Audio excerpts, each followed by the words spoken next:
Get ready for a fascinating deep dive. Today, we're going deep into the world of AI and behavior change. Hmm. You shared a research review paper with us on AI-powered digital behavior change interventions, Right. or DBCIs for short. Yeah. And let me tell you, it was not what I expected. Yeah, what's fascinating about this field is that it's not some far-off futuristic concept. Right. We're talking about AI that's already being used in healthcare to help people adopt healthier habits. Okay, I'll admit, when I first saw this research, I was picturing some, sci-fi movie scenario. Yeah. But this review uncovered 23 AI-powered DBCIs that are already out there in the Wow. real world, targeting things like helping people get more active, stick to their diets, remember their medication, Okay. and even quit smoking. Yeah, and these aren't just pie-in-the-sky ideas. Many of these studies are showing really promising results. So no AI therapist doling out advice just yet. Not quite. What's interesting is that the focus right now isn't on AI generating completely new content, Okay. like what you see with ChatGPT. Right. Instead, it's about using AI to personalize existing techniques, making them more effective for each individual. So it's like instead of getting a generic self-help pamphlet, you're getting a custom-tailored plan based on your specific needs and habits. Exactly. Take, for example, a study highlighted in the review that focused on physical activity. Okay. Researchers used AI to analyze a user's daily routines, tracking things like where they went and what they did throughout the day. Uh-huh. Then the AI suggested physical activities similar to those existing patterns. That's brilliant. So instead of telling someone who hates running to start jogging, Yeah. it might suggest they take a brisk walk in their favorite park. Right. So much more likely to get them moving. Exactly. And that's a key takeaway from this research. Yeah. AI allows these interventions to move away from a one-size-fits-all approach to something truly personalized, which is a game changer when it comes to behavior change. That's what I found so fascinating about this research. It really challenges the common perception that AI is all about futuristic robots coming to take over the world. It does. It does. And this review actually debunks a few other myths about AI in healthcare. Oh. For instance, it highlighted that there's still a lot of hype out there exceeding what the technology can actually do. In fact, the researchers who conducted this review had to exclude several studies that claimed to use AI, but upon closer inspection were actually using much simpler non-AI methods. So you're saying there's a lot of AI washing going on? Like slapping an AI-powered label on something to Yeah. make it sound cutting edge, Yeah. even if it's not really using sophisticated AI. Precisely. And that highlights just how important it is to be able to critically evaluate these claims. Yeah. Just because something claims to use AI doesn't automatically make it effective or even intelligent in the way we typically think about it. It's about looking beyond the buzzwords and understanding the substance behind the claims. Yes. Which brings us to a crucial question. Where is all this research taking place?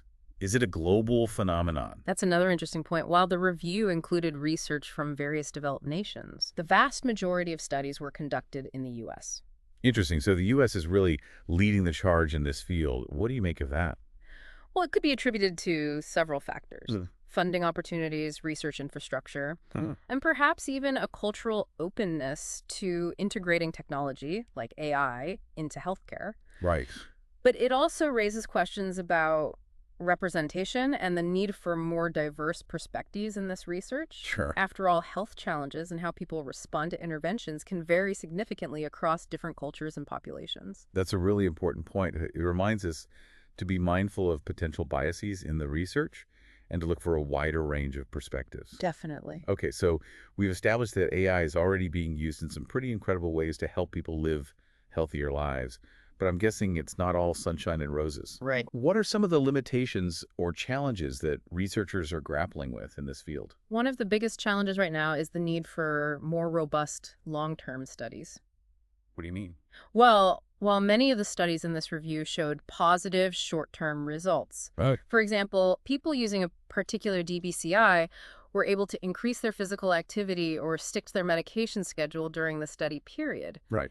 We need more data to know if these behavior changes are sustainable in the long run. So it's possible that the novelty of using an AI-powered tool might initially motivate people, but those effects could wear off over time. Exactly. And that's why it's important to be cautiously optimistic about the findings. Yeah. There's definitely a lot of promise here, but more research is needed before we can definitively say that AI is the magic bullet for behavior change. So cautious optimism for now, but Definitely a field worth watching closely. Absolutely. Okay, so let's talk more about the specifics of these interventions. We've touched on personalization, Right. but how else is AI being used to design effective behavior change programs? One of the most exciting areas is how AI can be used to provide what we call just-in-time support. Okay, just-in-time support. That sounds intriguing. Tell me more. Yeah. What exactly does that look like? So imagine this.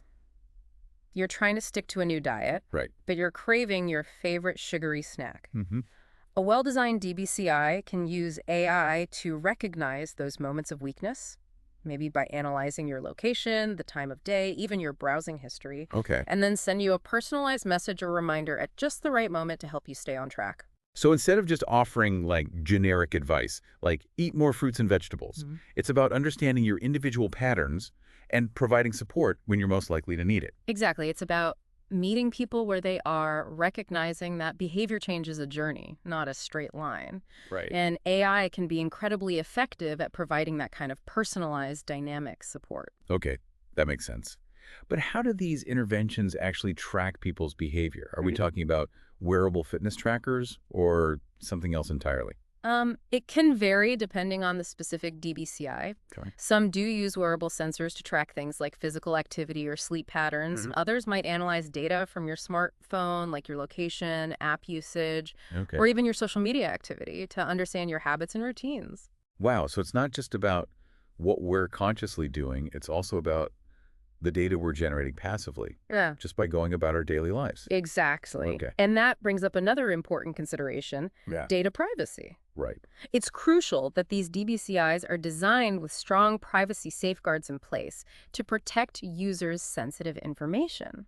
That's reassuring to hear, Yeah. because obviously people need to feel confident that their data is being used responsibly and ethically. Absolutely. Yeah. And that's another area where collaboration between AI experts and those with expertise in ethics and privacy is paramount. Okay, so let's talk more about the effectiveness of these AI-powered interventions. You mentioned earlier that many studies are showing positive results. Are there any specific findings that really stood out to you? One that I found particularly interesting was a study on a diabetes prevention program that used AI to personalize the intervention. Uh-huh. It found that participants who used the AI-powered program were significantly more likely to achieve clinically meaningful weight loss Okay. compared to those who received the standard program.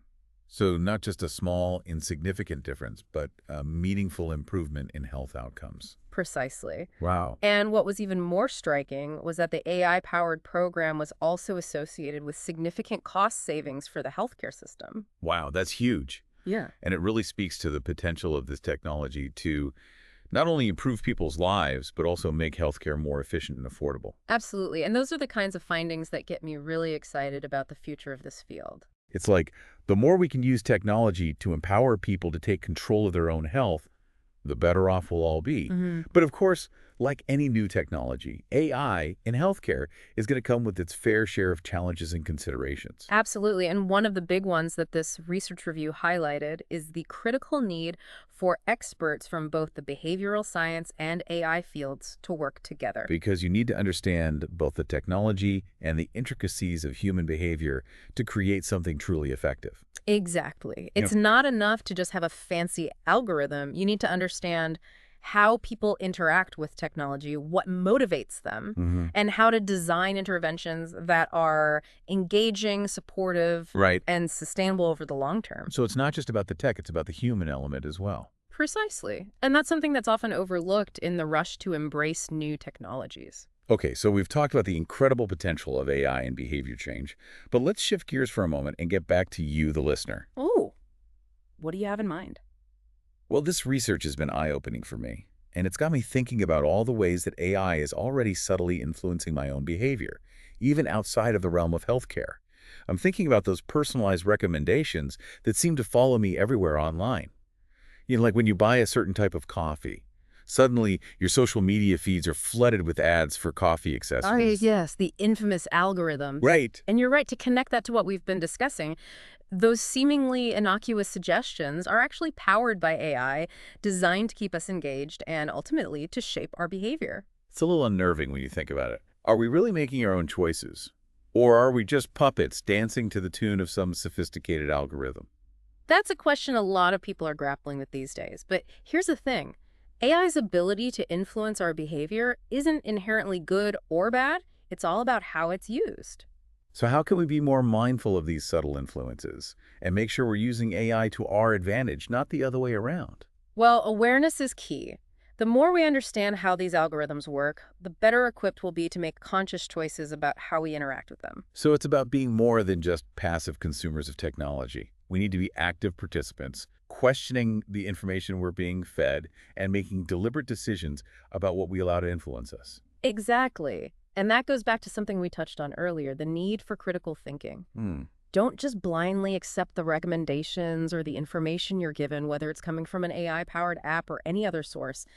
Take the time to evaluate it, question it, and see if it aligns with your own values and goals. It's like that old saying, knowledge is power. Eh, The more we understand about how these technologies work, the less likely we are to be manipulated by them. Precisely. And that's what makes this whole field so fascinating and important to explore. It's not just about understanding the technical aspects of AI, but also about examining its impact on us as individuals and as a society. Well said. We've covered a lot of ground in this deep dive, from specific AI applications in healthcare to the broader implications of AI's growing influence on our lives. Any final thoughts for our listeners before we wrap things up? AI is no longer a futuristic concept relegated to science fiction. It's here, it's now, and it's already shaping our world in profound ways.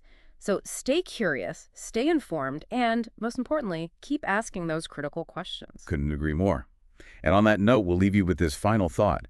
As AI continues to evolve at a rapid pace, how do we ensure that it remains a tool for good, a force that empowers us to live healthier, happier, and more fulfilling lives?